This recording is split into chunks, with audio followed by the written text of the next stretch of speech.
তো আমরা প্রথমে একটু জিনিস দেখে নেব যে কিভাবে স্কেলার রাশি যোগ করে। স্কেলার রাশি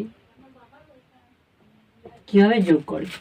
তো স্কেলার রাশির ক্ষেত্রে দেখো, একটা ত্রিভুজ এঁকে নাও, ঠিক আছে, এটা অতিভুজ ত্রিভুজের মনে করো এ বি সি। তো এটা 3 সেকেন্ড এখানে, 4 সেকেন্ড এখানে, তো এটা কত হবে 7 সেকেন্ড তোমরা জানো, সরি এটা হবে 5 সেকেন্ড তোমরা জানো সবাই। তো আমরা স্কেলার রাশির ক্ষেত্রে কি করব, এটা মনে করো এ, এটা মনে করো বি, এটা মনে করো সি। আমরা স্কেলার রাশির ক্ষেত্রে কি করব, is equal to B plus C. এটা আমরা স্কেলার রাশির ক্ষেত্রে করতে পারি, কিন্তু যখন আমাদের ভেক্টর রাশি আসবে তখন সিম্পল যোগ চলবে না। ভেক্টর রাশির ক্ষেত্রে আমরা এটা কি বলতে পারি, A B is equal to BC plus AC.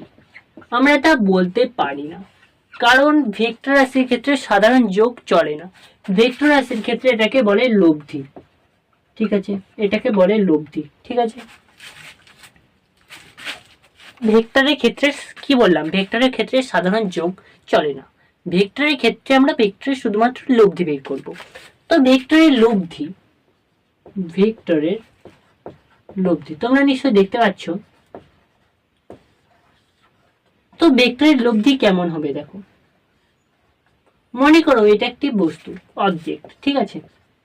তো এটার উপর F1 F2 F3 ফোর্স দেয়া হলো, F3 F4 ফোর্স দেয়া হলো, ঠিক আছে।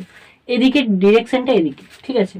তো এটাকে আমরা এইভাবে ডিনোট করতে পারি বা রিপ্রেজেন্ট করতে পারি, F1 plus F2 plus F3 plus F4, ঠিক আছে বেটা। তো এইভাবে আমরা রিপ্রেজেন্ট করতে পারি ভেক্টরের লব্ধিকে, ঠিক আছে। তো ভেক্টরের লব্ধি সাধারণ যোগ বিয়োগের সূত্র মানে না। ভেক্টরের লব্ধির ক্ষেত্রে কিছুটা আলাদা হয়, ঠিক আছে। এইভাবে ভেক্টরের লব্ধিটাকে আমরা প্রকাশ করতে পারি বা রিপ্রেজেন্ট করতে পারি। বোঝা গেল নিশ্চয়ই। ভেক্টরের লব্ধি কি বা কেমন হতে পারে তার একটি সাধারণ ধারণা আমরা পেয়ে গেলাম, কিন্তু ভেক্টরের লব্ধি কিভাবে বের করব, অর্থাৎ কি কি সূত্রের মাধ্যমে বের করতে পারি সেটা জানা যাক, ঠিক আছে। ভেক্টরের লব্ধি, তো ভেক্টরের লব্ধি বের করা যায় ত্রিভুজ সূত্র সাহায্যে, এবং 2 নম্বরটা হলো সামান্তরিক সূত্র।